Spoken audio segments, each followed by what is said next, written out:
dapat kita sama-sama meluangkan masa untuk kita sama-sama menggali ilmu Allah, untuk kita sama-sama menghayati malam yang penuh bersejarah di dalam Islam dan malam kebesaran mukjizat Rasulullah sallallahu alaihi wasallam, iaitu malam Isra dan Mi'raj.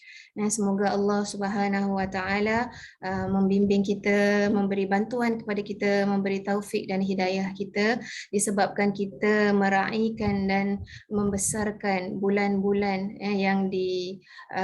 yang diturunkan rahmat Allah kepada junjungan kita Nabi Muhammad sallallahu alaihi wasallam. Bismillahirrahmanirrahim. Subhanaka la ilma lana illa ma 'allamtana innaka antal alimul hakim. Qala rabbi shrah li sadri wa yassir li amri wahlul 'uqdatam min lisani yafqahu qawli. Allahumma salli ala Sayyidina Muhammad wa ala ali Sayyidina Muhammad kama sallaita ala Sayyidina Ibrahim wa ala ali Sayyidina Ibrahim fil alamin innaka Hamidum Majid. Alhamdulillah, bersyukur kita kepada Allah Subhanahu wa taala. Insya-Allah pada malam yang diberkati oleh Allah ini ingin saya sama-sama berkongsi dengan anda, dan juga diharapkan anda juga jika di akhir sesi perkongsian saya ini ingin berkongsi ilmu yang anda ada bersama-sama dengan kita semua. Semoga kita sama-sama mendapat keberkatan ilmu Allah Subhanahu wa taala di malam Isra Mi'raj yang penuh dengan keberkatan ini. Insya-Allah. Baik. Saya nak mulakan dengan kita mengimbas sedikit sirah perjalanan hidup Rasulullah sallallahu alaihi wasallam. Sebelum berlakunya peristiwa Isra dan Mi'raj, Rasulullah sallallahu alaihi wasallam diuji oleh Allah dengan ujian yang sangat hebat sekali. Terutamanya ujian yang seperti mana kita dapat merasai pada ketika COVID ini, di mana ada yang kehilangan ahli keluarga. Jadi orang yang kehilangan ahli keluarga dapat merasakan bagaimana kesedihan Rasulullah sallallahu alaihi wasallam yang bukan sahaja kehilangan seorang anggota keluarga yang sangat rapat dengan Rasulullah, malahan yang sangat disayangi oleh yang sangat Rasulullah menyayanginya, kerana dialah yang membimbing dan mendidik Rasulullah sallallahu alaihi wasallam setelah kematian ibunya, kemudian kematian datuknya, iaitu adalah Abu Talib, Pak Cik Rasul sallallahu alaihi wasallam. Di mana Pak Cik Rasul ini menjadi, kita panggil sebagai suatu penjamin ataupun maksudnya yang menjadikan baginda Rasul sallallahu alaihi wasallam dilindungi daripada dihina, daripada disiksa oleh penduduk Quraisy Mekah. Kerana mereka segan dengan Abu Talib. Kerana mereka segan dengan kedudukan yang terdapat pada Abu Talib ini, maka Rasulullah sallallahu alaihi wasallam dijaga oleh Allah Subhanahu wa taala. Kemudian setelah tidak lama selepas itu pula kematian isteri tercintanya Sayyidatuna Khadijah, yang di mana merupakan tulang belakang dakwah Rasulullah sallallahu alaihi wasallam. Kecintaan Rasul, sayangnya Rasulullah sallallahu alaihi wasallam kepada isteri yang pertamanya ini sehingga waktu Sayyidatina Aisyah yang kalau kita tahu dalam sirah tu antara isteri yang disayangi oleh Rasulullah SAW, hinggakan Sayyidatina Aisyah sendiri cemburu kerana Rasulullah SAW masih lagi mengenangkan, masih lagi mengingatkan jasa dan bakti yang dilakukan oleh Sayyidatina Khadijah di dalam dakwah Rasulullah SAW.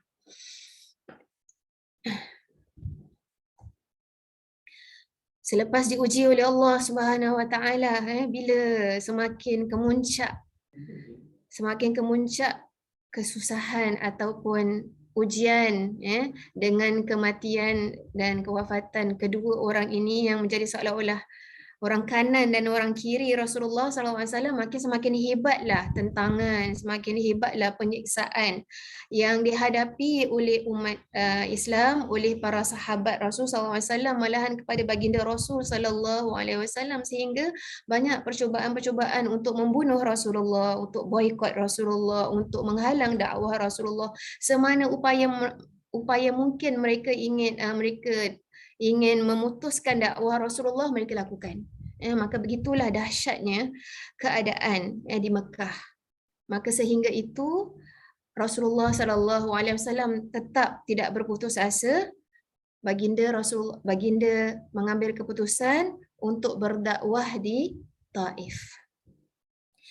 Namun apabila beliau lalui, tak silapnya perjalanan daripada Mekah ke Taif pun bukan satu hari. Ada yang kata mungkin beberapa hari. Anda tak ingat. Dalam 3 hari sekitar macam gitu. Rasulullah bersama orang pendamping Rasulullah aja, berdua sahaja. Untuk berdakwah di Taif dengan harapan moga mendapat sokongan, mendapat pembelaan agar Islam tu dapat terbela. Nabi Muhammad SAW tidak risaukan dirinya, tapi merisaukan dakwah Rasulullah SAW, dakwah Islam itu biar terbela di atas muka bumi ini. Namun apa yang Rasulullah SAW dapat, dan dalam salah satu kisahnya, Rasulullah bertemu dengan 3 pembesar di Taif. Salah satu penghinaan dan penghinaan yang diterima oleh baginda Rasul SAW adalah salah seorang pembesar itu mengatakan, mengapa engkau pula yang dipilih daripada Tuhan untuk menyampaikan mesej daripada Tuhan ini? Kenapa tak orang lain yang sampaikan? Mengapa Tuhan memilih engkau dan tidak memilih orang lain? Ini sedikit di antara dialog episod di mana nak menunjukkan kehinaan dan betapa mereka ni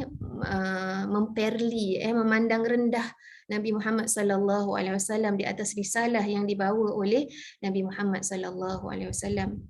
Bukan itu saja, malahan Rasulullah sallallahu alaihi wasallam disuruh oleh pembesar-pembesar ni kepada penduduk dia untuk melemparkan dengan batu sepanjang Rasulullah sallallahu alaihi wasallam jalan daripada Taif untuk menyelamatkan diri hingga berdarah, hingga luka tubuh badan Rasulullah sallallahu alaihi wasallam. Sebagai riwayat mengatakan sampai Rasulullah tu berjalan, dia dah dah tak tahu ni ke mana dia nak tuju. Macam gitu punya sedih, macam gitu punya down Rasulullah sallallahu alaihi wasallam pada ketika itu. Maka apakah dia pengaduan, apakah yang dilakukan oleh Rasulullah sallallahu alaihi wasallam? Tak lain tak bukan Rasulullah sallallahu alaihi wasallam mengadu kepada Allah Subhanahu wa taala dengan kerendahan hatinya, di mana kita harus mencontohi bagaimana Rasulullah bermunajat dengan Allah Subhanahu wa taala. Ya Allah, aku mengadu kepadamu atas lemahnya kekuatan dan sedikitnya usahaku serta kehinaan diriku di hadapan manusia. Engkaulah Tuhan semesta alam, pelindung orang-orang yang lemah, dan Engkaulah pelindungku. Kepada siapa hendak Engkau serahkan diriku? Kepada orang yang jauh yang menyerangku, ataukah kepada Zat yang dekat yang mengatur urusanku? Asalkan Engkau, ya Allah, tidak murka kepadaku, aku tidak peduli. Aku berlindung terhadap cahaya wajah-Mu yang menerangi kegelapan dan kepadanya membawakan kebaikan bagi dunia dan akhirat. Dan kemurkaan-Mu yang akan Kau timpakan kepadaku, Engkaulah yang berhak menegur hingga berkenaan padamu. Dan tiada daya dan upaya selain daripada Engkau, ya Allah. Subhanallah, kita lihat para hadirin dan hadirat yang dikasihi oleh Allah sekalian, betapanya kita lihat di dalam sini, di antara adab berdoa kepada Allah Subhanahu wa taala adalah kita merendahkan diri kita Kita merendahkan diri kita, ya Allah ni, aku ni hamba Allah, kita ni tak ada apa-apa. Walaupun apa pun yang kita rasakan dah baguslah aku ni. Dah dapat baca Al-Quran tiap-tiap hari, ataupun aku ni dah bagus banyak tolong orang, tetapi kita lihat baginda Rasul betapa banyaknya kebaikan yang dilakukan, namun terasa hinanya di sisi Allah Subhanahu Wa Taala kerana dia tidak mampu untuk melaksanakan. Bagi Rasulullah, dia tak dapat nak melaksanakan tugas menyebarkan risalah Allah di atas muka bumi ini. Risau Rasulullah sallallahu alaihi wasallam kerana dakwahnya tidak diterima. Baik. Maka dengan itu kita lihat Allah Subhanahu Wa Taala ni Maha mendengar. Allah Subhanahu Wa Taala Maha menerima doa hamba-hambanya, lebih-lebih lagi doa Rasulullah sallallahu alaihi wasallam. Sewaktu ketika selepas doa tersebut, terus Allah Subhanahu Wa Taala utuskan malaikat penjaga gunung. Kerana Taif ni dia terletak di antara dua gunung. Lalu malaikat Jibril datang bertemu dengan Rasul sallallahu alaihi wasallam dan berkata kepada Rasulullah, "Wahai Rasulullah, ini ada dua malaikat penjaga gunung kanan dan kiri. Jika kamu kehendaki, perintah ajalah kepada malaikat ini, nescaya mereka akan hempapkan ataupun pecahkan ataupun hancurkan gunung ini menimpa kepada penduduk Taif ini, langsung mereka tu seperti mana yang berlaku kepada kaum-kaum yang terdahulu." Rasulullah dalam keadaan berdarah, dalam keadaan terluka, dalam keadaan sedih, dalam keadaan yang kita sendiri ketahui dalam sirah betapa luhurnya budi pekerti Rasul sallallahu alaihi wasallam. Rasulullah terus memaafkan penduduk Taif itu kerana takut bahawa nanti takut mengundang kemurkaan Allah Subhanahu Wa Taala, dan Rasulullah mengatakan, "Wahai Allah, aku tidak ingin membinasakan kaum Taif. Ini juga mereka adalah kaumku. Sebaliknya, aku bermohon kepadamu, lahirkanlah zuriat-zuriat daripada mereka, zuriat yang beriman kepada Allah dan beriman kepada risalah." Masya Allah. Inilah dia yang satu sikap yang kita harus mencontohi baginda Rasul sallallahu alaihi wasallam. Sikap pemaafnya Rasul, sikap berlapang dadanya Rasulullah, mudah sangat memaafkan orang yang menyakiti. Itulah dia kata dalam sebahagian daripada hadis Rasul sallallahu alaihi wasallam mengatakan, orang yang kuat itu bukanlah mereka yang kuat dari segi tubuh badannya, tetapi kekuatan yang sebenar adalah kekuatan untuk memaafkan mereka yang telah menyakiti dirinya. Itulah sebenarnya hakikat kekuatan yang sebenar, keberanian yang ada dalam diri, yang sepatutnya kita ni semua harus mencontohi baginda Rasul sallallahu alaihi wasallam. Baik, di skrin anda kita dapat mengetahui sedikit sebanyak tentang apakah definisi Isra dan apakah definisi Mi'raj. Di mana terdapat, kita semua dah tahu berbagai-bagai kisah yang mana Rasulullah sallallahu alaihi wasallam diperjalankan daripada Mekah ke Madinah ketika Rasulullah sedang tidur, dikejut oleh malaikat Jibril dan kemudian dibasuhkan, dibelah dadanya dan dibasuhkan hatinya dan dimasukkan cahaya iman, kemudian supaya mempersiap sediakan jasad Rasulullah sallallahu alaihi wasallam untuk dijemput oleh Allah Subhanahu Wa Taala untuk menaiki Buraq. Yang dimaksud di situ adalah Buraq adalah cahaya. Makna barqun tu adalah cahaya, kilat cahaya. Jadi sebenarnya para hadirin dan hadirat yang dikasihi oleh Allah, Isra ini disebut oleh Allah Subhanahu Wa Taala, dijelaskan oleh Allah dalam surah Al-Isra, iaitu surah yang ke-17 pada ayat 1. Namun tidak ada satu pun ayat di dalam surah Isra ini yang berjumlah 11 ayat yang mengandungi kisah menceritakan kita tentang Mi'raj Rasul. Jadi ini menunjukkan betapanya Allah Subhanahu Wa Taala ingin kita mengambil pengajaran daripada Isra itu sendiri. Jangan terlalu risaukan. Kerana apa? Kenapa fokusnya itu kepada Isra? Dan tak ada surah pun namanya Mi'raj. Tak ada. Dalam Al-Quran tak ada surah nama Mi'raj, tapi ada surah nama Isra. Jika kita fikir, kita renungkan, Isra adalah kebesaran Allah yang mana manusia tu nampak. Manusia tu kerana ada saksi, saksi penduduk Mekah. Kemudian ada saksi orang-orang musafir yang sedang berjalan, dikatakan apa? Daripada Mekah nak ke Palestin ini makan masa sebulan. Kemudian dah sampai nak pulang daripada Palestin ke Mekah sebulan lagi. Jadi bagi mereka perjalanan yang amat panjang yang memakan masa 2 bulan, tetapi baginda Rasul sallallahu alaihi wasallam dapat melaksanakan perjalanan tersebut kurang daripada 1 malam. Jadi ini merupakan suatu perkara yang pelik, suatu perkara yang ajaib. Sehingga bagi mereka yang hanya menggunakan akal fikiran, tidak menggunakan keimanan, dan mereka tidak beriman kepada kebesaran Allah, tidak beriman kepada kekuasaan Allah, mereka akan tewas.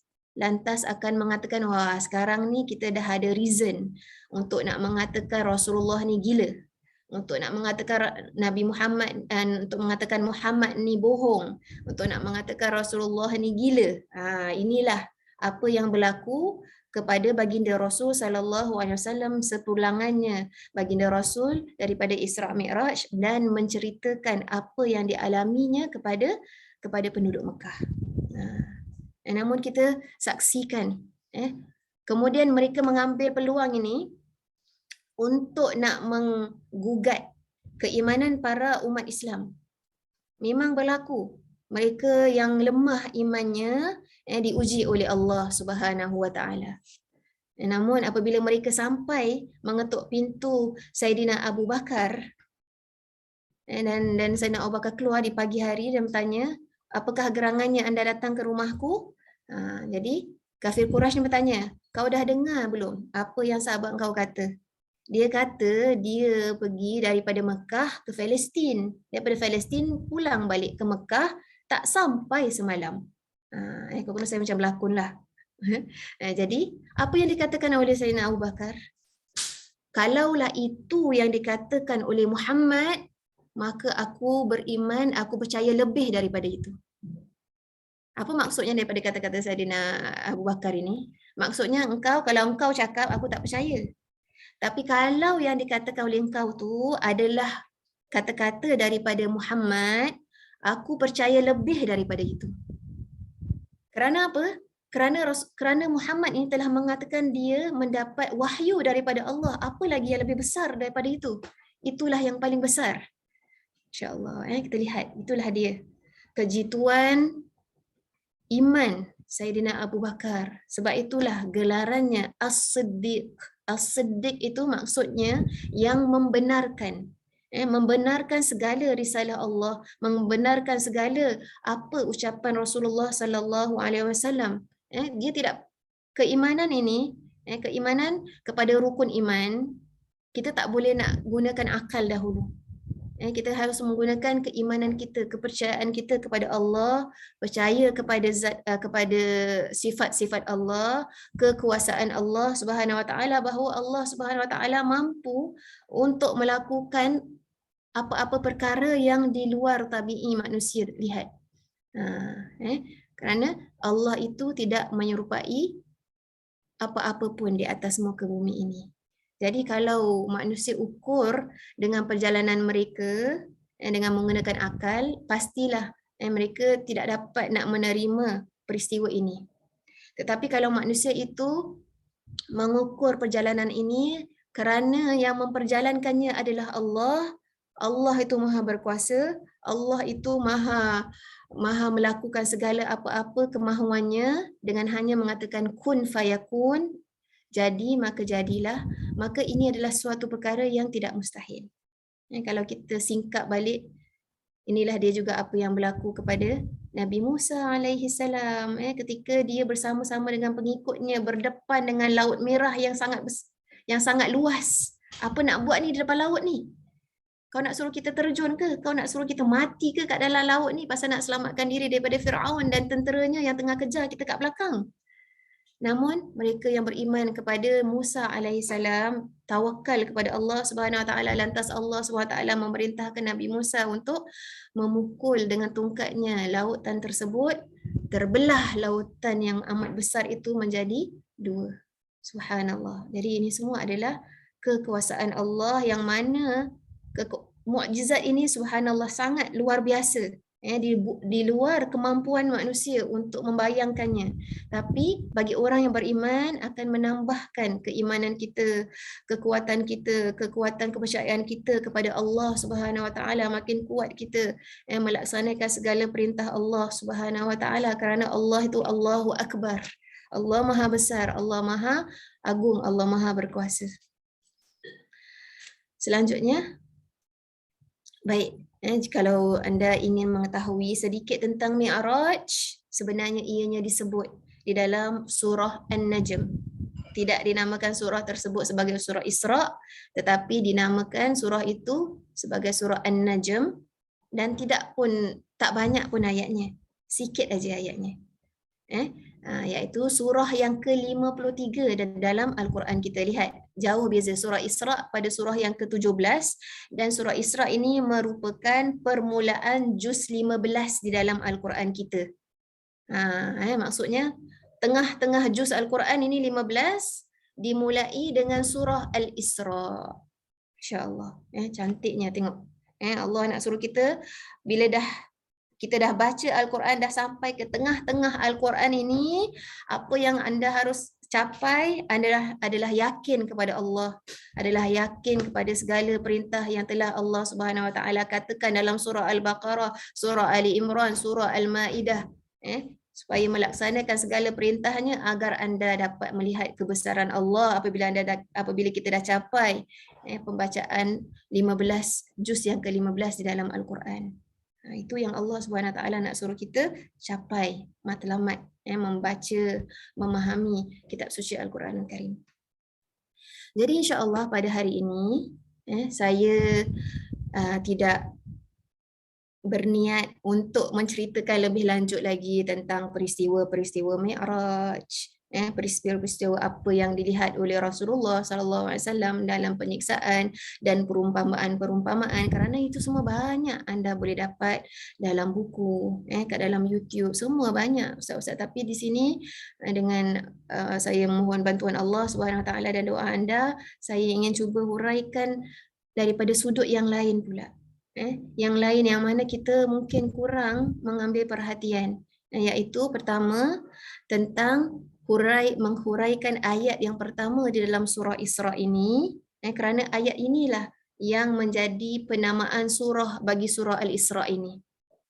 Kemudian yang kedua, insya-Allah kita ingin sama-sama mengetahui apakah objektif dan mesej yang ingin disampaikan oleh Allah Subhanahu Wa Taala dalam surah Al-Isra ini, yang mana agar kita ni mendapat bekalan, agar kita mendapatkan pedoman, agar kita mendapatkan manfaat daripada peristiwa Isra Mi'raj ini. Peristiwa Isra Mi'raj ini kalau boleh janganlah kita hanya sekadar meraikannya tu, kebesaran begitu, maknanya setakat tahu cerita-cerita Nabi yang dulu, tidak.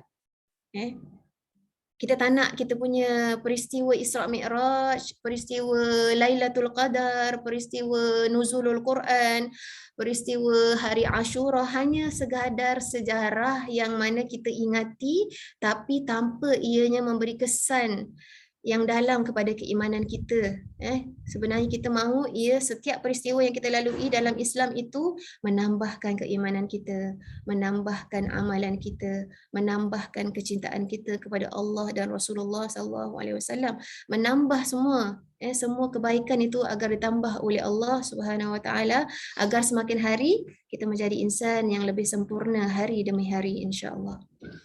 Dan selanjutnya insya-Allah poin yang ketiga yang ingin saya huraikan dan kongsikan bersama-sama dengan anda adalah kupasan daripada ayat-ayat yang mengandungi lafaz Al-Quran di dalam surah ini. Nanti saya akan beritahu kenapa banyak-banyak ayat saya pilih ayat yang mengandungi lafaz Quran di dalam surah Isra ini. Baik, insya-Allah kita mulakan surah ini. Surah Al-Isra ini dia dimulai dengan kalimat subhanallazi. Subhanallazi asra bi'abdihi laylan minal masjidil haram ilal masjidil aqsa. Sadaqallahul azim. Yang jangan anda lihat di slide ini, minta maaf slide ini dalam bahasa Arab. Dikatakan dekat sini bahawa di dalam seluruh Al-Quran, surah kita ada 114 surah. Tetapi hanya ada 7 saja surah yang dimulakan oleh Allah Subhanahu Wa Taala dengan kalimat sabbaha. Maha suci Allah. Maha suci Allah. Jadi ini bukan sembarang-sembarang surah.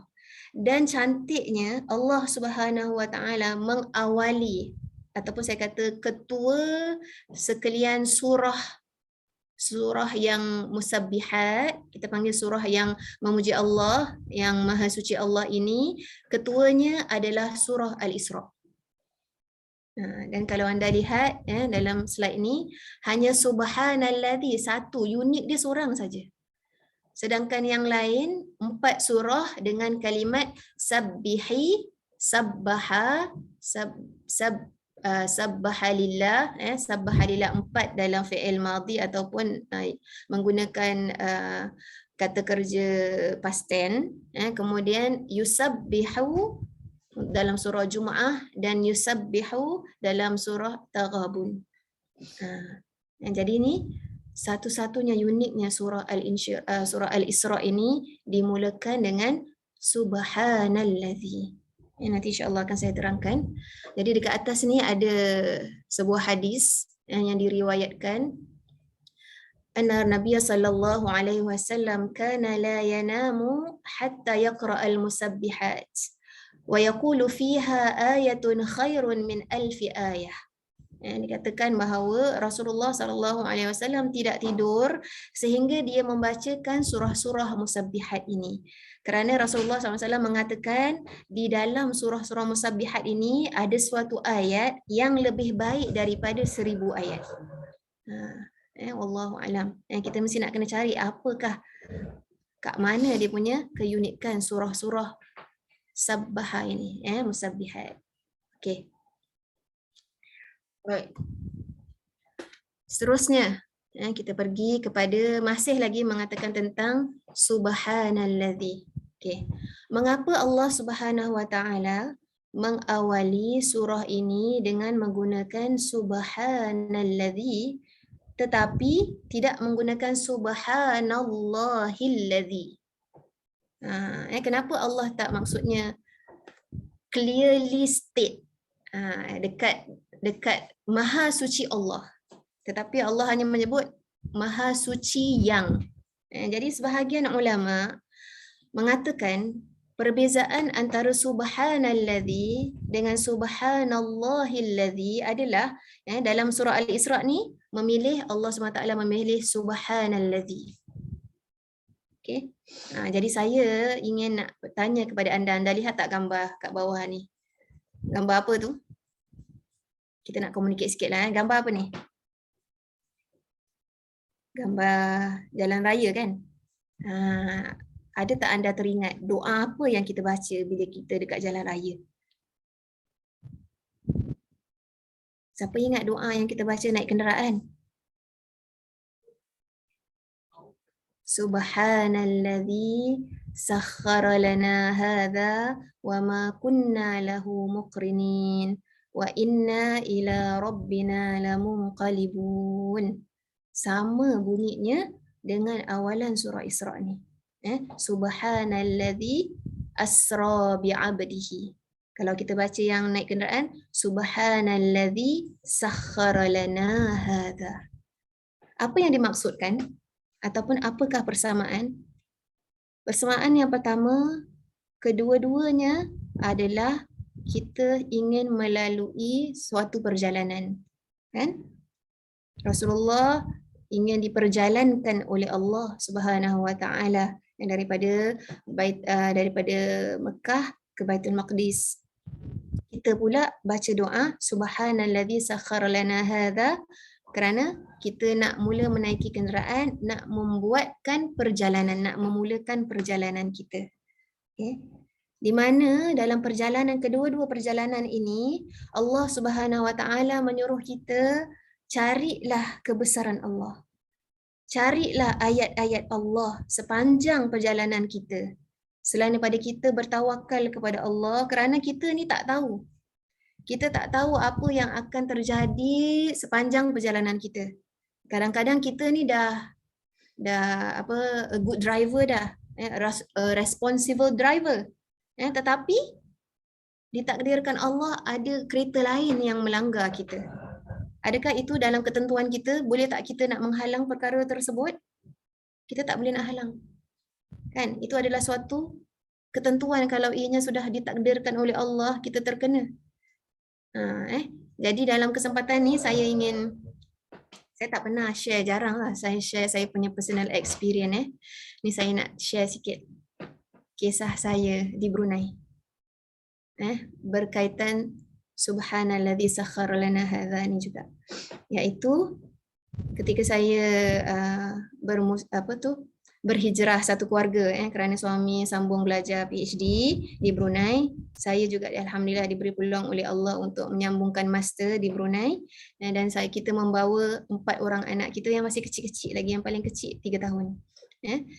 Jadi yang paling besar rasanya darjah 3 ke darjah 4 lah. Jadi dalam perjalanan ini, jadi ni saya nak katakan tentang diri saya, tentang sebelum ni mungkin kita ni semua merasa mengambil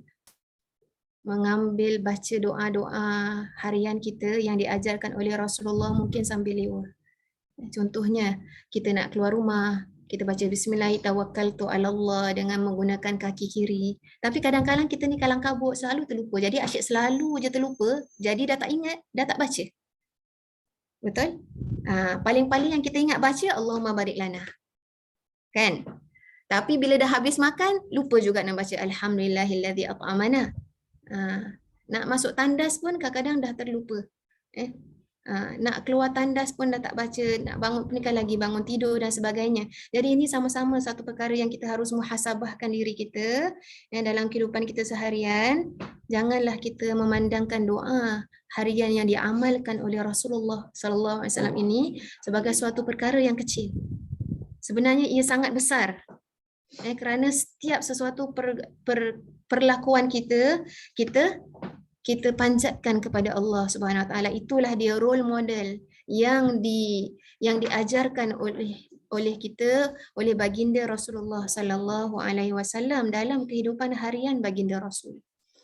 Okey, balik kepada cerita saya. Jadi saya ni dalam kenderaan, saya pass driving dekat Brunei. Pass driving kat Brunei. Driving satu kali tu saya drive kereta suami saya 7-seater. Wish, baru pas dah naik 7-seater kan. Habis tu je yang kita mampu second hand punya kereta. Bawa anak-anak saya, suami saya tak ada, saya yang memandunya. Nak pergi time tu Ustaz Kazim. Lama tengah popular Ustaz Kazim ni, first time dia dapat masuk Brunei ni. Ustaz Kazim masa tu tengah hari Mother's Day. Jadi dia buat ceramah dalam Masjid Jami' Hasan Al-Bolkiah, yang masjid yang terbesar di Brunei. Maka saya pun tak nak lepaskan peluang lah. Tak pandai jalan pun pakai Waze untuk sampai ke masjid. Jadi alhamdulillah sampai ke masjid, dah dapat dengar ceramah. Kemudian saya pulang. Jadi dalam perjalanan pulang tu, ya Allah, dalam hati ni terasa Allah, letihnya, penatnya, macam gitu rasanya. Pasal pertama kita baru juga sampai kat Brunei, jadi nak sesuaikan dengan cuaca di Brunei dengan cuaca di Singapura tak sama. Brunei ni cuaca dia macam Saudi sikit, kering. Dia kering. Jadi kalau panas tu buatkan kita penat, letih, macam seolah-olah kita ni baru balik daripada tepi laut. Rasa letihnya macam gitu. Jadi Saya tak perasan masa saya cakap letihnya, nanti balik saya nak rehat sekejap lah. Rupanya masa saya niat macam gitu, macam saya teringin nak lenakan diri sekejap. Rupanya saya ni dah di blackout kan oleh Allah. Maknanya dah tertutup mata saya semasa saya driving. Alhamdulillah sewaktu tu saya dah sampai di pekarangan rumah lah, tapi masih lagi ada kena straight road ni sebelum belok ke simpang rumah. Jadi oleh kerana pemandu dia dah tutup mata, pastinya kereta tu dah terbalik lah. Terbalik, berpusing kereta tu daripada kepala ke bawah, daripada ke bawah duduk balik dia, dan pecah semua, kaca-kaca semua pecah. Anak-anak saya kat dalam situ semua sebenarnya semua tengah tidur. Sebab tu dengan saya pun dah aura dia semua tidur kat dalam kereta kan, kita pun tertidur. Jadi semua tertidur, tingkap semua pecah, tapi anak-anak saya semua terkeluar daripada tingkap, dan tinggal saya dan anak saya yang paling besar sekali sulung tu, dia tersadar, dia yang pekik dulu. Dia kata, "Umi, bangun, apa ni?" Macam gitu. Baru saya tersadar. Sewaktu saya tersadar tu kepala tengah dekat bawah. Baru kereta tu nak terbalik lagi, nak terduduk. Jadi lepas tu, kemudian barulah saya keluar daripada kereta dengan anak saya keluar, saya pungut anak-anak saya semua. Kemudian ada kereta yang sebenarnya ada menuju daripada depan tu, dia nampak kejadian yang berlaku tu, ada satu kereta yang tengah jalan the opposite way lah kan. Jadi dia yang cakap, excuse me, is everything okay not? Cina. Is everything okay? Dia ajak kita naik kereta dia untuk hantar kita balik ke rumah. Dan yang apa yang saya nak kongsikan, kejadian yang kalau anda lihat lah, maksudnya kalau saya boleh ceritakan kondisi kereta tu, orang akan mengatakan tak ada orang yang selamat lah, ataupun luka parah kat dalam kereta tersebut. Tetapi Maha Suci Allah, Subhanallah, tak ada satu cala pun pada tubuh badan saya ataupun anak-anak saya yang kecil tu yang terkeluar daripada cermin pintu kereta tu, yang terkeluar, tak ada satu cala pun. Kerana kita ni dipaksa untuk pergi hospital check, semua satu badan kena buka check, dan tak ada satu pun cala. Allahu Akbar. Dan apa amalan saya dan suami saya selalu buat masa anak-anak kecil, masuk kenderaan aja, baca subhanallazi sakhkhara lana hadza wa ma kunna lahu muqrinin wa inna ila rabbina lamunqalibun. Kemudian kami berselawat kepada Rasulullah 3 kali. Selepas dah berselawat gitu, barulah diorang nak berbual, kalau nak buka radio, kalau nak menyanyi sendiri tu menyanyi budak-budak kan. Jadi itulah amalan kita, dan subhanallah saya sangat merasakan kebesaran Allah Subhanahu Wa Taala dengan kita bertawakal, dengan kita membaca doa ini. Maka kita rasakan kalau orang yang dah mengalaminya, sama juga dengan pesakit kan. Kalau kita orang dah melalui sakit, kita akan nasihatkan kepada orang, jaga kesihatan awak, selagi awak sihat ni, jangan makan tu, jangan makan ni. Kerana yang cakap tu orang yang dah melalui sakit ataupun dah kena sakitnya. Pastinya ucapan daripada orang yang telah melaluinya itu, kita ni takkan, don't take it for granted lah, pasal dia telah melaluinya. Maka begitulah juga apa yang harus kita rasai, yang Rasulullah sallallahu alaihi wasallam, di mana Allah Subhanahu Wa Taala telah memperjalankan baginda Rasul sallallahu alaihi wasallam dan melihat kebesaran Allah Subhanahu Wa Taala di dalam peristiwa Isra dan Mi'raj ini. Selepas kepulangan baginda Rasul terus hijrah ke Madinah, dan di Madinah lah baru turunnya perintah solat, turunnya perintah segala perintah yang kita baca dalam surah Al-Baqarah itu, maka jangan kita meremehkan suruhan Allah, larangan Allah, kerana yang bercakap tu Rasulullah yang telah menyaksikan, dah telah nampak bagaimana syurga, bagaimana neraka, bagaimana siksaan, dan melihat malaikat dan melihat para anbiya. Jadi pastinya dia tu tak cakap kosong. Mestilah Rasulullah tu pastilah tak cakap kosong, tapi maksudnya dengan dia dah merasai sendiri, menjiwainya sendiri, pastinya percakapannya tu penuh dengan inginkan kebaikan untuk umatnya. Baik, kat sini ada orang yang angkat tangan Siti Kalimah ada nak tanya apa-apa ke atau nak kongsikan sesuatu ke terpicit?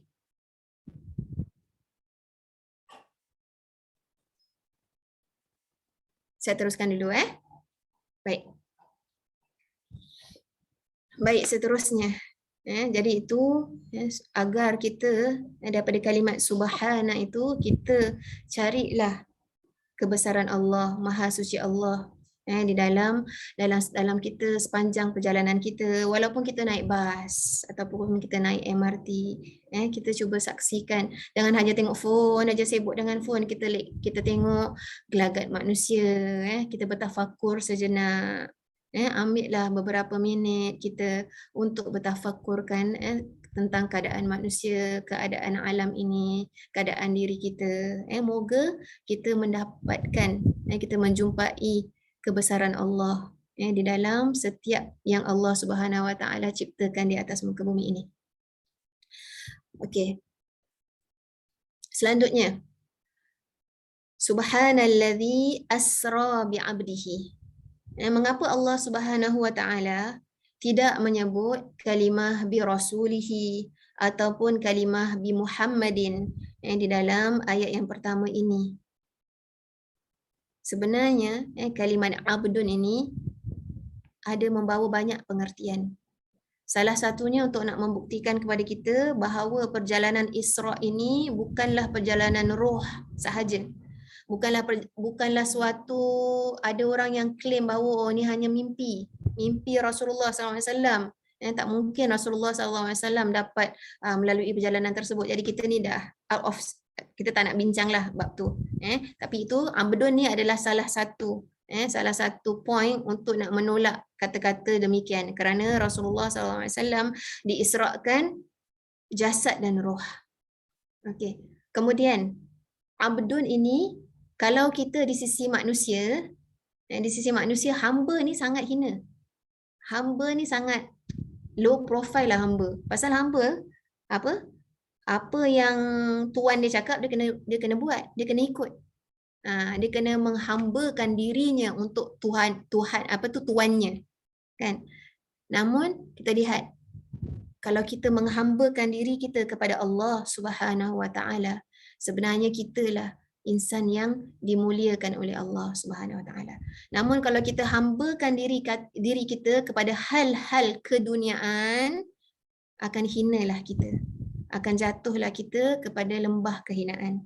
Tetapi kalau kita hinakan diri kita, kita hambakan diri kita untuk Allah Subhanahu Wa Taala, maka seluruh makhluk petala langit dan bumi akan memuliakan hamba-hamba Allah yang dikasihi oleh Allah Subhanahu Wa Taala. Okey. Jadi di dalam surah Isra ini ada disebut apakah di antara ciri-ciri yang penting untuk menjadi hamba Allah. Maka Allah Subhanahu Wa Taala nyatakan, ni saya senaraikan sedikit saja di antaranya. Di antaranya adalah hamba Allah itu, kalau kita menggelarkan diri kita hamba Allah, kita akan menjaga solat fardu kita 5 waktu. Terutamanya solat subuh. Dalam surah Al-Isra ni, nanti kita akan bacakan ayat-ayat yang ada berkaitan dengan kalimat Quran, kerana dalam ayat 78 ni ada mengatakan wa Qur'anal fajri innal Qur'anal fajri kana mashhuda. Terutamanya solat subuh, kerana solat subuh lah di mana diperdengarkan bacaannya. Maksudnya kalau para jamaah lelaki, suami-suami kita dapat pergi berjamaah di masjid dan mendengarkan Quran al-Fajr, maksudnya bacaan Al-Quran yang dibacakan oleh para imam sewaktu solat subuh, sesungguhnya solat mereka itu disaksikan oleh para malaikat yang akan mencatat dan mendoakan kesejahteraan kepada orang tersebut pada keseluruhan harinya. Inilah dia kebesaran solat subuh berjamaah. Kemudian Ayat 79 pula, di antara ciri hamba Allah itu, inilah yang paling susah saya nak buat, paling susah kita semua nak lakukan adalah bangun solat malam. Bangun tahajud. Tahajud tu maksudnya apabila kita ni dah lena tidur, dah lena ni, dah kita panggil dah mengorok ni, dah berdengkur. Kemudian kita boleh bangun, kita boleh tinggalkan kenikmatan tidur itu kerana ingin menghambakan diri kepada Allah Subhanahu Wa Taala. Seterusnya, antara ciri hamba Allah itu adalah meyakini Quran itu adalah syifa, meyakini bahawa Al-Quran ini adalah ubat penawar penyakit zahir dan batin, khususnya penyakit kerohanian kita. Seterusnya, ayat 107, di antara ciri-ciri hamba Allah itu adalah hamba orang yang paling banyak bersujud kepada Allah Subhanahu Wa Taala. Bukan hanya sekadar sujud dalam solat, tetapi kita ada sujud syukur, kita ada sujud tilawah, sujud-sujud yang tak semestinya berlaku di dalam solat. Banyak dia sujud kerana maksudnya banyaknya dia rasa syukur kepada Allah, rasa berterima kasih kepada Allah, rasa berdosa kepada Allah, lantas dihinakan diri, kita menghinakan diri kita, sebab tu kita baca subhana rabbiyal a'la wa bihamdi. Maha suci Allah, subhana rabbiyal a'la. A'la tu yang tertinggi. Ya Allah, engkaulah yang paling tinggi, yang paling terhormat. Aku ni tak ada apa-apa. Walaupun kat dunia anda bergelar status macam mana pun, bos ke, milioner ke, director ke, sang suami ke, namun di sisi Allah, kita adalah insan yang sangat kerdil di sisi Allah Subhanahu Wa Taala. Jadi apabila kita menghinakan diri kita di depan Allah Subhanahu Wa Taala, maka di situlah Allah Subhanahu Wa Taala akan turunkan ketenangan di dalam hati kita. Dan ketenangan inilah sebenarnya kunci kebahagiaan kehidupan seorang insan. Okay, selanjutnya, bermusafir untuk memahami ayat-ayat Allah, menghayati kebesaran Allah, seperti mana yang diawali surah ini dengan subhanallazi asra, menunjukkan bahawa Allah Subhanahu Wa Taala ni suruh kita bermusafir. Sebab tu kita lihat rukun Islam kita yang kelima adalah bermusafir ke apa? Pergi haji. Pergi haji kena musafir dululah kan? Kena naik kapal terbang dulu, kena bersusah-susah dulu kat, apabila kita di dalam musafir ada perkara-perkara yang sebenarnya kita inginkan tapi tak dapat.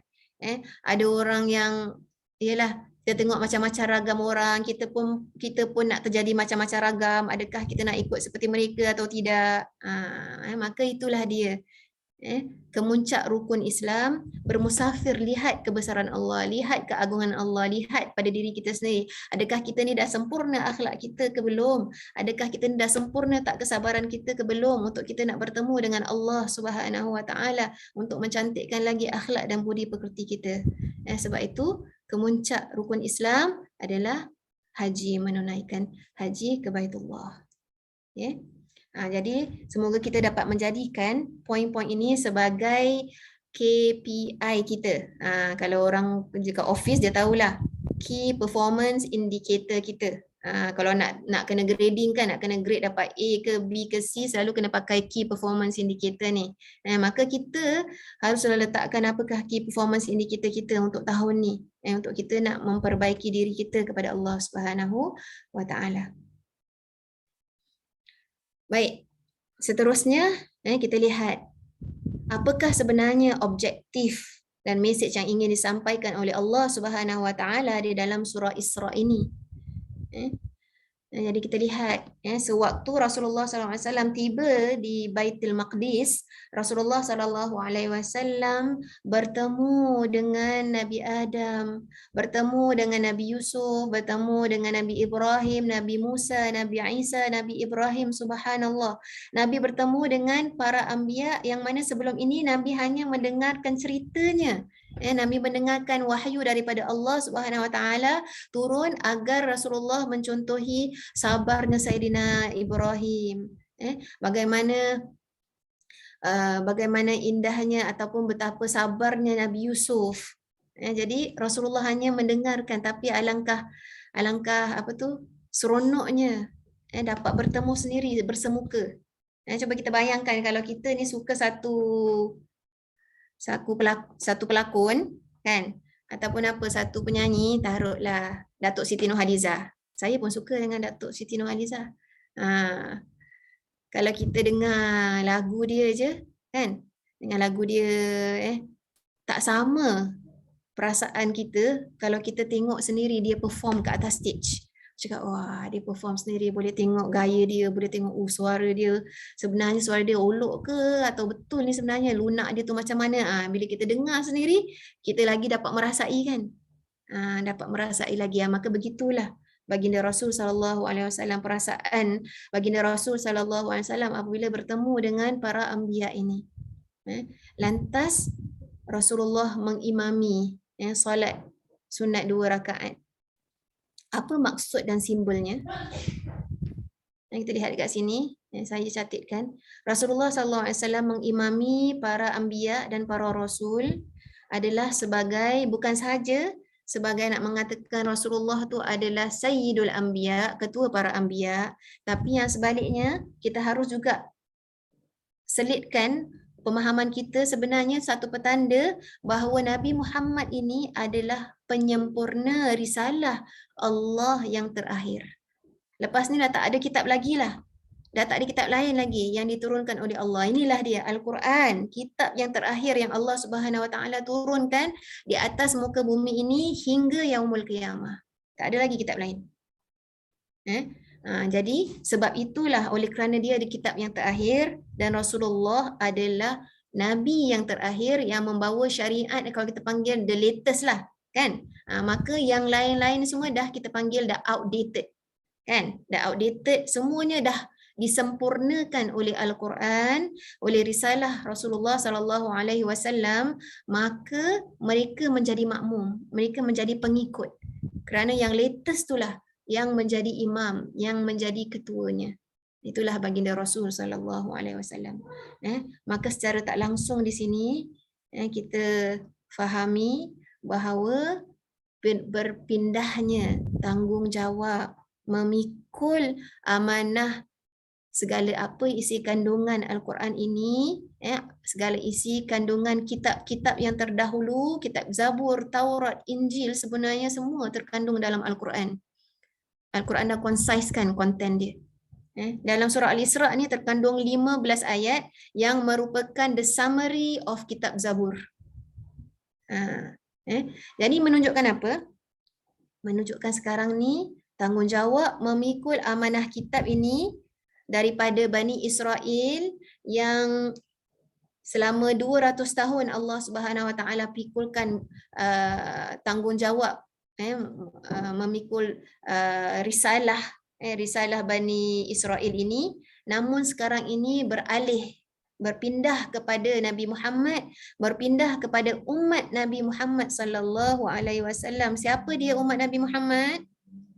Kitalah. Kita kan? Siapa berani nak cakap kita bukan umat Nabi Muhammad? Jangan ya Rasul. Jangan Ustazah, Astagfirullahalazim. Kita ni adalah umat Nabi Muhammad.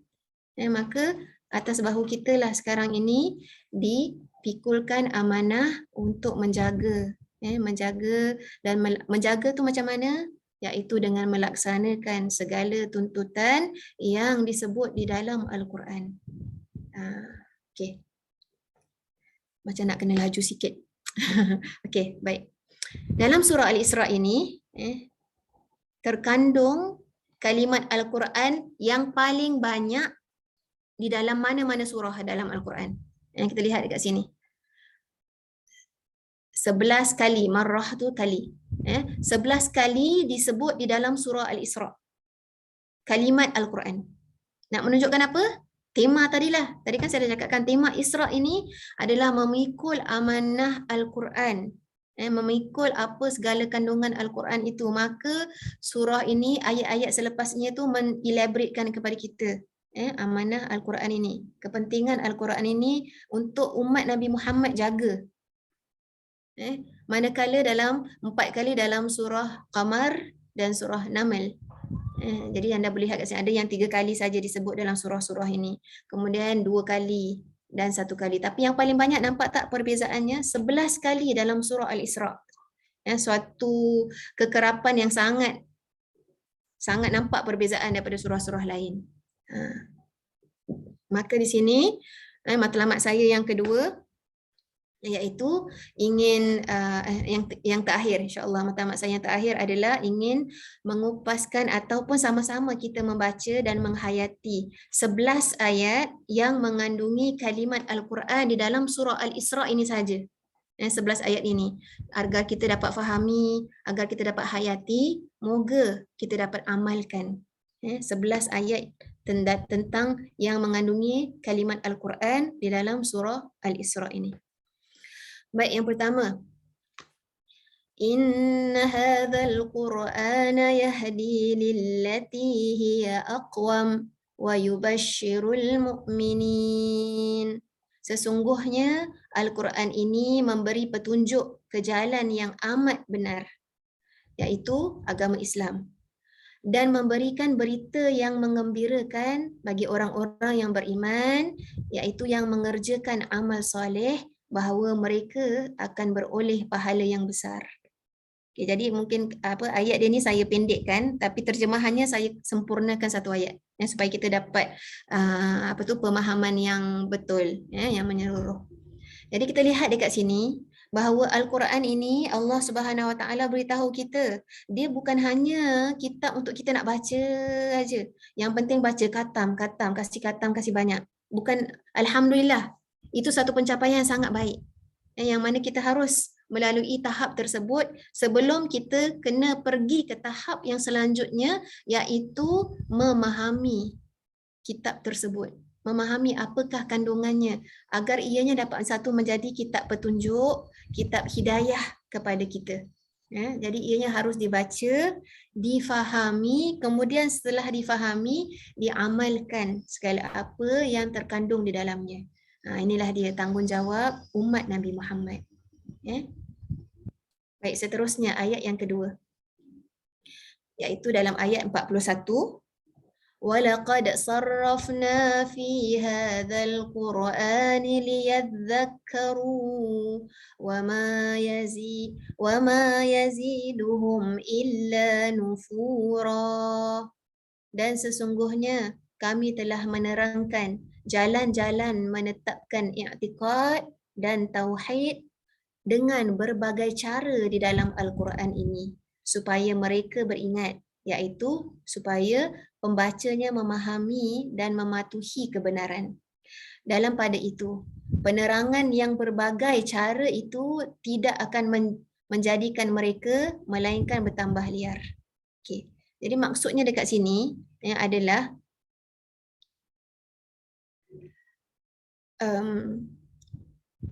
Allah Subhanahu Wa Taala telah memberikan kepada kita jalan-jalan dalam Al-Quran ini, banyak sangat pedoman, panduan, petunjuk untuk mengatakan bahawa i'tiqad mana yang betul. Pemahaman tentang Allah mana satukah yang betul? Adakah pemahaman dengan mensyirikkan Allah itu betul? Jadi di dalam Al-Quran ini banyak perumpamaan yang Allah Subhanahu Wa Taala berikan. Dan kalau kita lihat di dalam peristiwa Isra' Mi'raj ini, Rasulullah sallallahu alaihi wasallam dinampakkan oleh Allah tentang apa semua rukun iman yang kita imani. Selama ni kita lihat rukun iman kita, banyak yang nampak ke banyak yang tak nampak? Semua tak nampak, Ustazah. 6 tak nampak kecuali Al-Quran. Betul? Percaya kepada Allah, percaya kepada kebesaran Allah. Namun dalam peristiwa Isra' Mi'raj ini, Rasulullah SAW melihat kebesaran Allah. Dapat bertemu dengan Allah Subhanahu Wa Taala, berdialog dengan Allah Subhanahu Wa Taala. Beriman kepada para malaikat. Rasulullah sallallahu alaihi wasallam berjumpa dengan para malaikat di Baitul Ma'mur. Di mana Baitul Ma'mur itu? Di atasnya Kaabah. Di atasnya Kaabah, di mana di tempat itulah bertawafnya para malaikat. Dan malaikat Jibril mengatakan setiap malam, setiap hari 40,000 malaikat masuk untuk bertawaf di sini. Kemudian mereka keluar digantikan dengan 40,000 yang lain, dan di mana 40,000 malaikat ini takkan berpeluang untuk masuk lagi kerana terlalu banyaknya para malaikat. Masya Allah. Jadi Rasulullah SAW menyaksikan kebesaran Allah, malaikat, para malaikat. Kemudian beriman kepada para anbiya. Rasulullah SAW bertemu dan mengimamkan solat ketika sebelum Rasulullah SAW naik Mi'raj.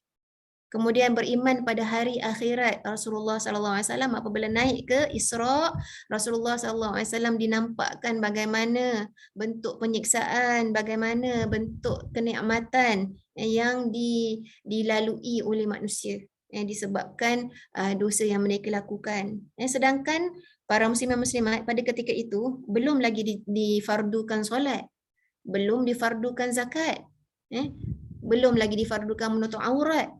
Namun Allah Subhanahu Wa Taala telah menampakkan kepada baginda Rasul sallallahu alaihi wasallam apakah yang akan berlaku kepada seseorang kalau dia tu menganiaya dirinya sendiri dengan tidak mengikut landasan Allah Subhanahu Wa Taala. Sebenarnya kalau kita tak melaksanakan perintah Allah, sebenarnya kita ni yang rugi diri sendiri. Kata Allah, aku tak rugi. Allah Subhanahu Wa Taala berikan kita manual ni. Kalau kita beli barang kan kita nak kena ada manual. Kita kena ikut manual tu kalau nak make sure barang kita tak rosak. Kalau kita tak payahlah manual ni, pandai-pandailah aku gode-gode nak on situ, on sini, tekan situ, tekan sini. Lama mungkin kita tak pandai nak jaga, cepatlah dia rosak. Maka bayangkan begitulah Al-Quran ini. Allah Subhanahu Wa Taala dah berikan pada kitanya manual bagaimana seorang manusia, seorang insan dapat menjalankan perintah Allah, dapat menjadi khalifah yang membawa keamanan, membawa rahmatan lil alamin. Bagaimanakah cara kita untuk nak hidup, untuk nak menjalani kehidupan kita sehari-hari di dunia dan pada masa yang sama bahagia di akhirat. Maka inilah dia manualnya apa? Kitab suci Al-Quran. Seterusnya, ayat yang ketiga. Dalam ayat yang ke-45. وَإِذَا قَرَأْتَ الْقُرْآنَ جَعَلْنَا بَيْنَكَ وَبَيْنَ الَّذِينَ لَا يُؤْمِنُونَ بِالْآخِرَةِ حِجَابًا مَسْتُورًا. Dan apabila engkau membaca Al-Quran, wahai Muhammad, kami jadikan perasaan ingkar dan hasad dengki orang-orang yang tidak beriman kepada hari akhirat itu sebagai dinding yang tidak dapat dilihat dan menyekat mereka daripada memahami bacaanmu. Jadi ini mungkin kalau kita lihat daripada fizikal ayat ini, dia cakap tentang orang yang kafir yang tidak beriman kepada hari akhirat. Namun kalau kita nak applykan pada konteks diri kita lah, kita lihat diri kita. Kalaulah kita meragui tentang hari akhirat, ataupun kalaulah kita sibuk sangat tentang hal dunia, sehingga kita terlupa nak berfikir tentang nasib kita di akhirat nanti, kita lupa untuk fikirkan kesudahan kita di akhirat nanti, maka Allah Subhanahu Wa Taala itu akan, hati kita ni akan tertutup daripada mendapat petunjuk daripada Al-Quran. Kerana kita dah jauhkan diri kita daripada ingat akhirat. Kerana kita sibukkan diri kita dengan hal dunia sampai terlupa nak buat saving untuk akhirat. Maka Quran ni pun jauh daripada kita. Maka dengan kesadaran ini, moga kita mohon kepada Allah, moga Allah Subhanahu Wa Taala membuka pintu hati kita untuk dapat menerima petunjuk daripada Al-Quran dengan kita benar-benar meyakini bahawa hari akhirat itu benar. Dan kalau kita dah meyakini, kita akan berusaha menambahkan amalan, menambahkan amal kebaikan sesama manusia, memperbaiki akhlak kita sesama manusia, kerana itu juga merupakan ibadah di sisi Allah Subhanahu Wa Taala. Seterusnya yang keempat, Wa idza zakarta rabbaka fil Qur'ani wahdahu wallau ala adbarihim nufura. Dan kami jadikan perasaan itu ni sambungan daripada ayat yang sebelumnya tadi. Kami jadikan perasaan itu sebagai tutupan yang berlapis-lapis atas hati mereka, juga sebagai penyumbat pada telinga mereka yang menghalang mereka menghalang mereka dari memahami dan mendengar kebenaran Al-Quran. Dan sebab itulah apabila engkau menyebut nama Tuhanmu sahaja di dalam Al-Quran, mereka berpaling, undur dan melarikan diri. Jadi apa maksudnya, bagaimana kita nak apply untuk kehidupan kita?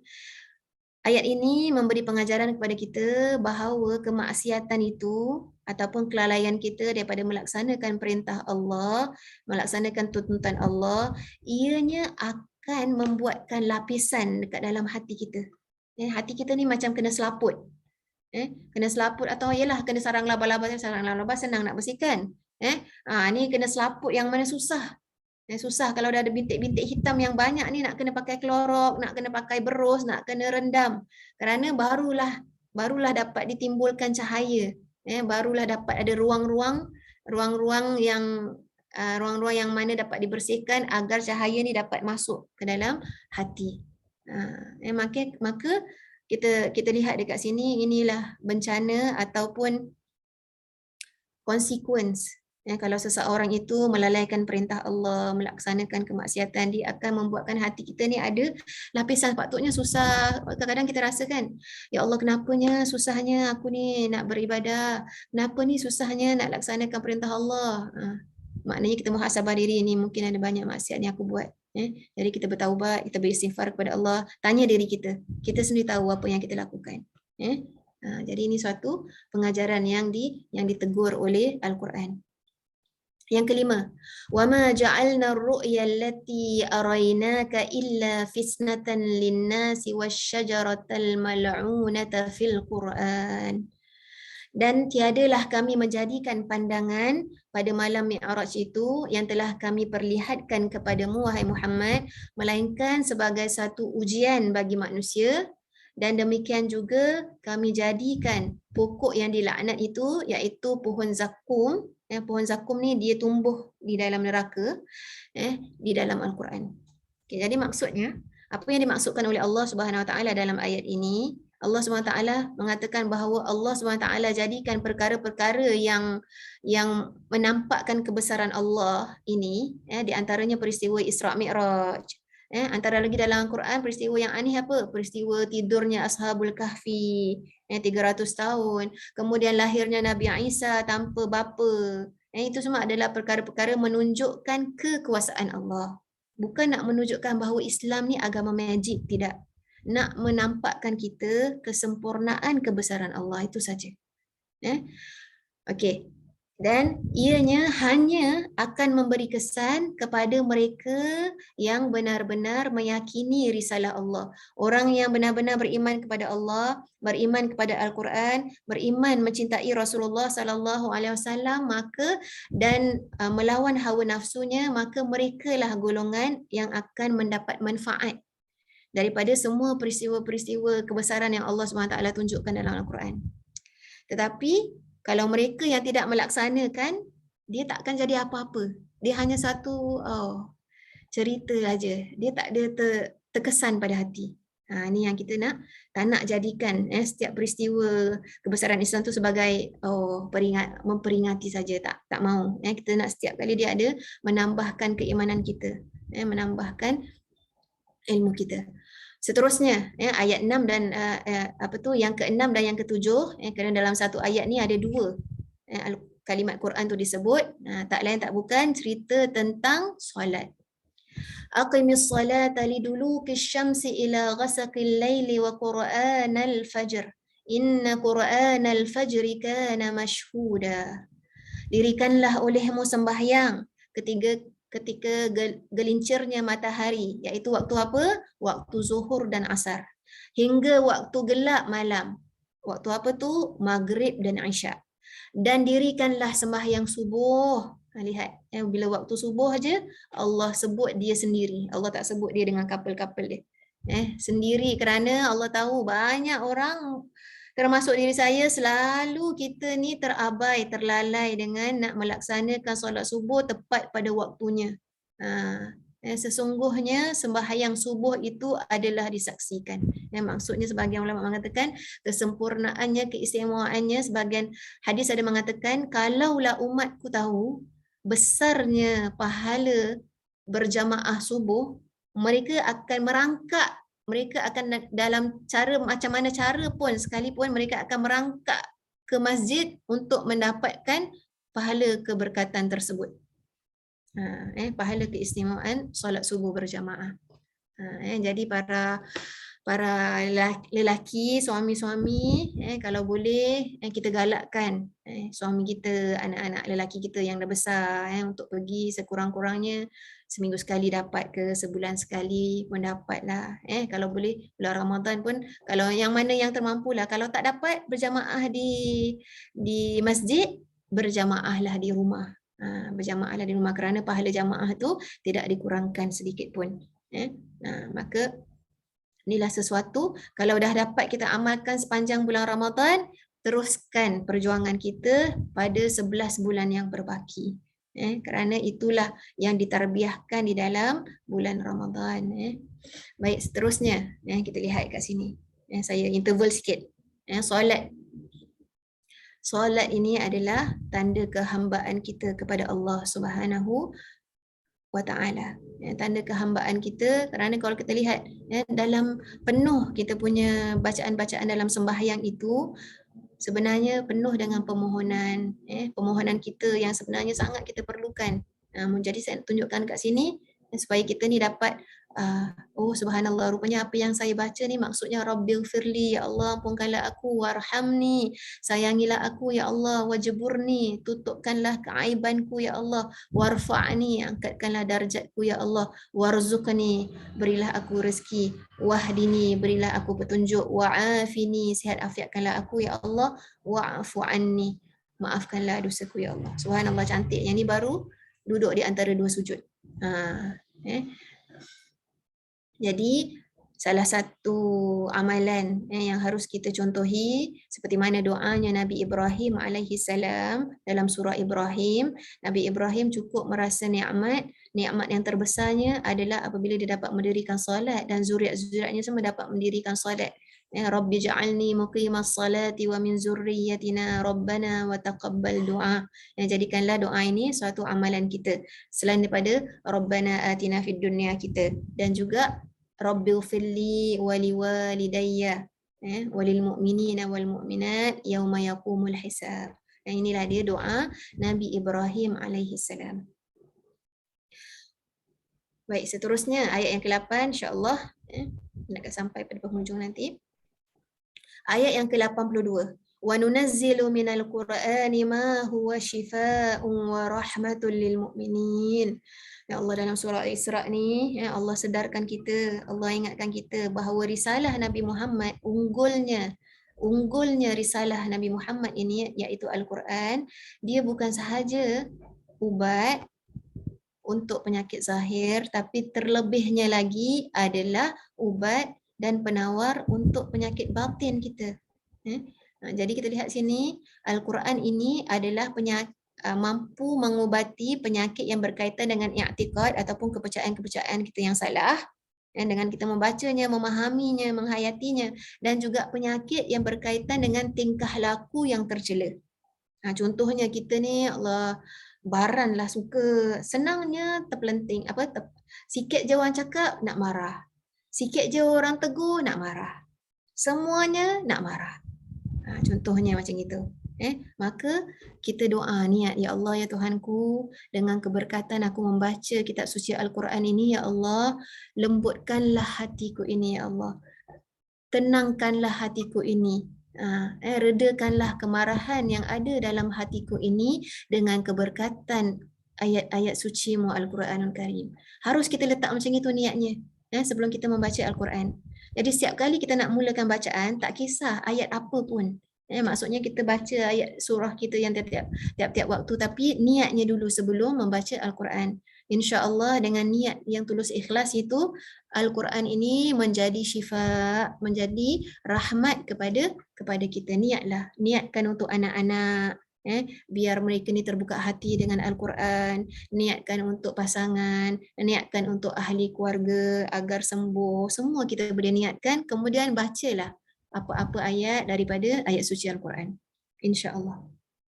Seterusnya, jadi ini sama juga dengan slide yang tadi. Ini ada sedikit kata-kata daripada Ibnu Qayyum rahimahullah, seorang ulama yang banyak mengarang buku. Dia mengatakan Al-Quran ini adalah ubat yang sempurna untuk segala penyakit hati dan batin dan badan, dan juga ubat untuk penyakit dunia dan akhirat. Inilah dia. Tapi dengan syarat beriman dengan Al-Quran. Al-Quran itu beriman bahawa dia adalah petunjuk Allah Subhanahu Wa Taala, dan kita beriman kepada rukun iman, kan ada syarat-syarat yang diletakkan di dalam awal surah Baqarah. Itu dia. Jadi kita mesti nak laksanakan, barulah Al-Quran ni dia berfungsi kepada kita. Dia menjadi syifa wa rahmah kepada kita. Seterusnya ayat yang ke-9 dalam daripada ayat 88. Qul la in ijtama'atil insu wal jinnu ala an ya'tu bimithli hadzal Qur'an la ya'tuna bimithlihi. Yang bermaksud, katakanlah wahai Muhammad, sesungguhnya jika sekalian manusia dan jin berhimpun dengan tujuan hendak membuat dan mendatangkan sebanding dengan Al-Quran itu, mereka tidak akan dapat membuat dan mendatangkan yang setanding dengannya, walaupun mereka membantu antara satu sama lain. Jadi apakah kita dapat istifadah daripada sini? Kita lihat ni, subhanallah, inilah dia keunggulan Al-Quran ini, tidak ada tolak bandingnya. Padahal golongan Arab Mekah ketika zaman Rasulullah SAW itu, mereka tu adalah penyair yang hebat. Mereka pandai berkata-kata, mereka buat syair, mereka membuat puisi, mereka kata-kata mereka tu mudah dipengaruhi oleh penduduk sekeliling, yang mendengar tu mesti tertawan, mesti terpengaruh. Macam itu. Namun mereka tak mampu untuk nak mengarang sehebat surah dalam Al-Quranul Karim. Sehebat isi yang terkandung dalam Al-Quran. Apa sebabnya? Kerana Al-Quran ini adalah daripada Allah, dan kekuasaan Allah tu tidak boleh ditandingi oleh mana-mana manusia, mana-mana kuasa sekalipun. Walaupun jin dan manusia itu bergabung tenaga, tidak akan mampu dia membuat seunggul Al-Quranul Karim. Masya Allah. Jadi kita, ya Allah Subhanahu Wa Taala ini, agar kita dapat merasakan, ya Allah, istimewanya kitab suci Al-Quran ni. Jadi bagaimana cara kita melayani Al-Quran, bagaimana cara kita nak pegang Al-Quran, bagaimana kita, inilah dia, agar ianya menusuk ke hati kita, kita sayang Al-Quran, kita perlu Al-Quran. Kalau boleh rugi kalau kita tak membaca setiap hari, membaca Al-Quran. Seterusnya ayat 89. وَلَقَدْ صَرَّفْنَا لِلنَّاسِ فِي هَذَا الْقُرْآنِ مِنْ كُلِّ مَثَلٍ. Dan sesungguhnya kami telah menerangkan berulang-ulang kali kepada manusia di dalam Al-Quran ini dengan berbagai-bagai contoh perbandingan yang dapat mendatangkan iktibar, yang dapat mendatangkan pengajaran dalam pada itu, namun masih kebanyakan manusia itu tidak mahu menerima selain daripada kekufuran. Jadi Allah Subhanahu Wa Taala dah terangkan kepada kita, Allah ni dah berikan kepada kita berbagai-bagai surah dengan berbagai-bagai cara, taktik, style pendekatan. Ada yang diawali dengan huruf-huruf alif lam mim yasin ha mim yang kita pun tak tahu maksud dia. Kemudian ada pula yang diawali dengan subhana. Ada pula yang diawali dengan sumpahan wasyamsi wadduha wal fajri wal asri. Bagai-bagai cara dan metod Allah Subhanahu Wa Taala memberikan penekanan ataupun pengajaran kepada kita dengan berbagai-bagai cara agar kita ni, agar semakin lama semakin jelas kepada kita tentang apa sebenarnya mesej yang ingin disampaikan oleh Allah Subhanahu Wa Taala dalam Al-Quran. Semoga kita ni mudah dapat mendapat hidayah dan petunjuk daripada Al-Quran agar kita dapat memahaminya, memikirkannya, mengambil pelajaran daripada Al-Quran.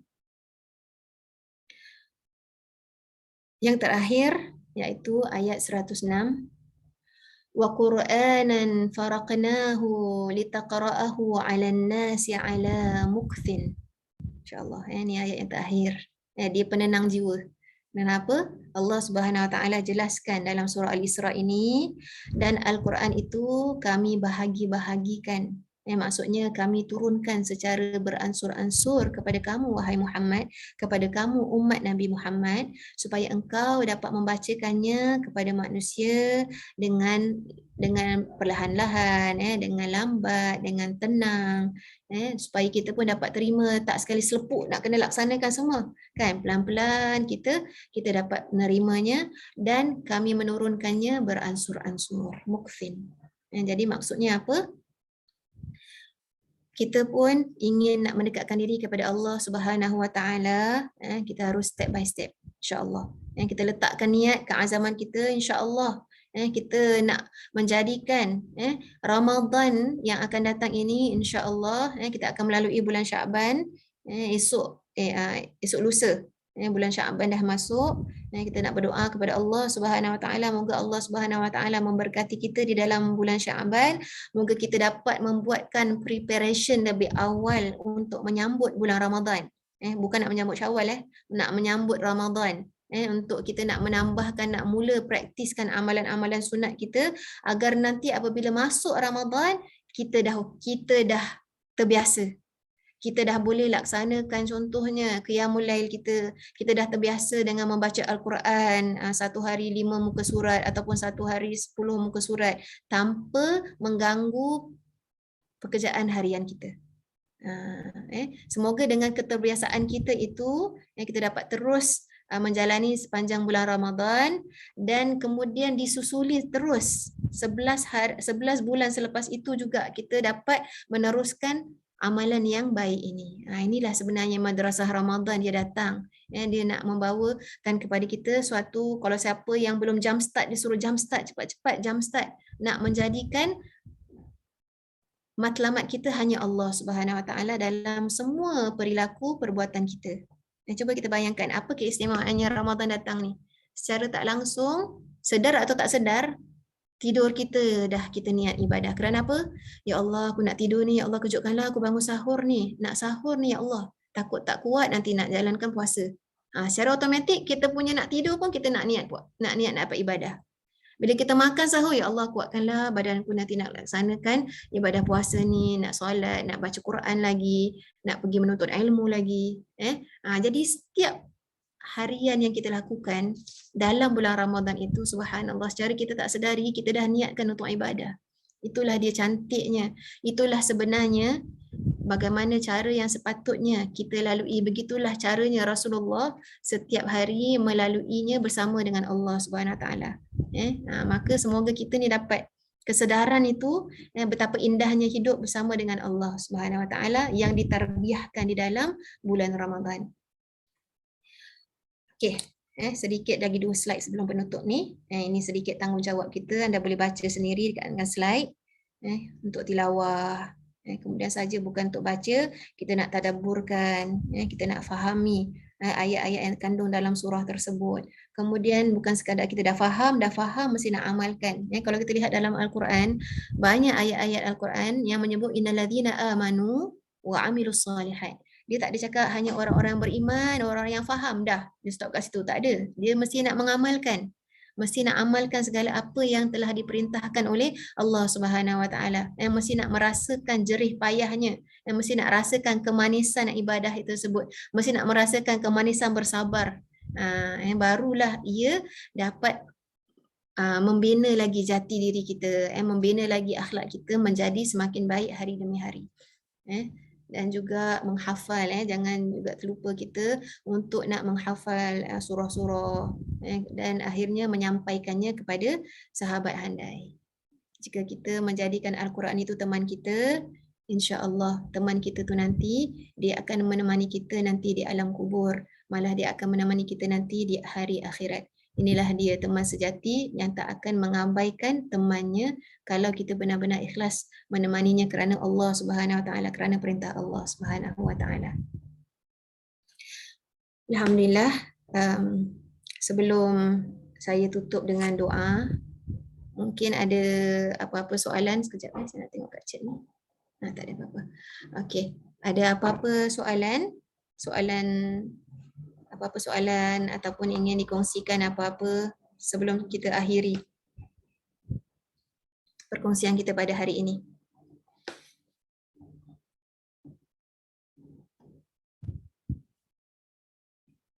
Tak ada? Senyap aja semua.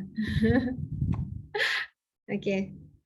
Baiklah, kalau tak ada apa-apa perkongsian, kalau tak ada apa-apa soalan, saya ucapkan ribuan terima kasih kepada anda sekalian kerana meluangkan masa bersama-sama dengan saya, kerana sama-sama dengan saya kita nak menghayati malam Isra' Mi'raj kita. Moga ianya menjadi lebih bererti daripada malam Isra' Mi'raj yang tahun-tahun lalu lah. Bagi saya pun ini adalah suatu malam yang sangat bermakna pada saya. Ini kali pertama saya buat Isra' Mi'rajnya, saya buat ceramah sendiri.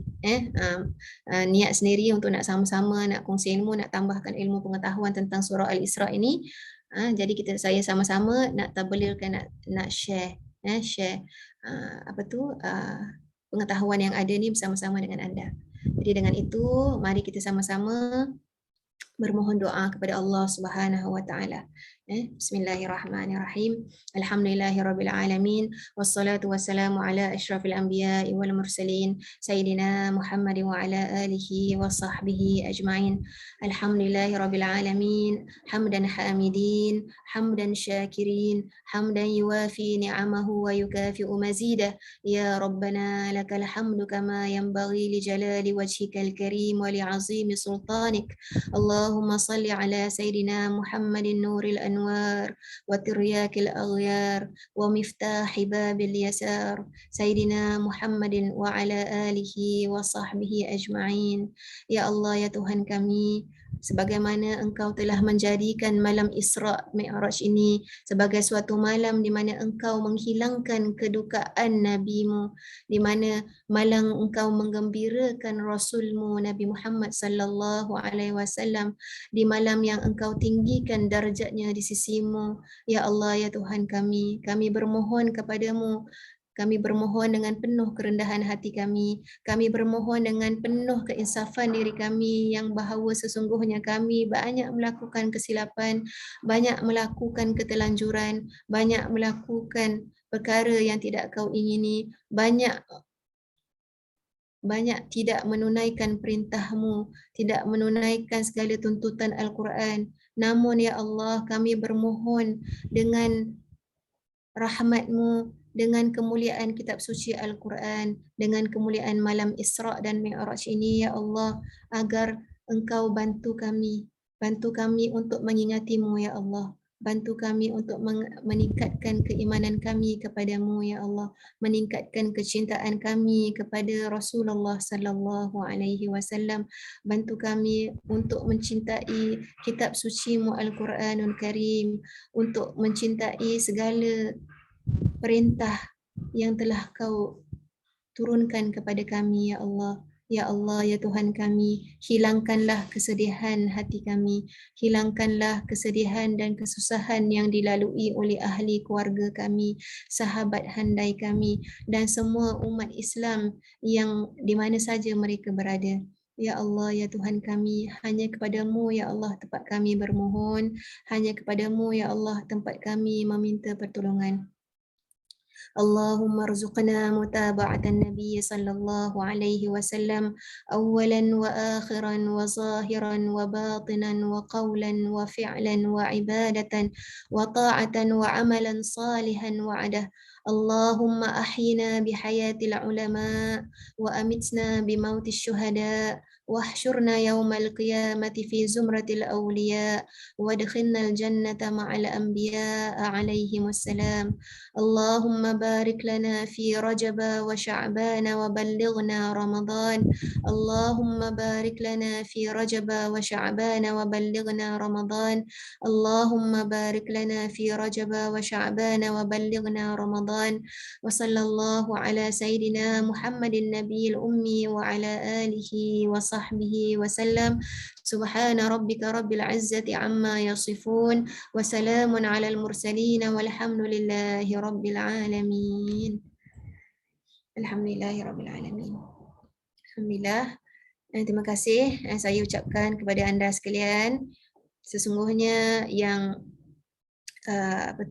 segala kelebihan, segala manfaat itu sebenarnya datangnya daripada Allah Subhanahu Wa Taala, dan segala kelemahan, kekurangan itu daripada diri saya sendiri. Moga kita ni beroleh manfaat dan petunjuk Allah Subhanahu Wa Taala dan rahmat Allah. Sama-sama kita berazam, sama-sama kita buat planning untuk apa yang kita nak lakukan untuk menyambut bulan Ramadan nanti, insya-Allah. Okey, sekian saja daripada saya. Assalamualaikum warahmatullahi taala wabarakatuh.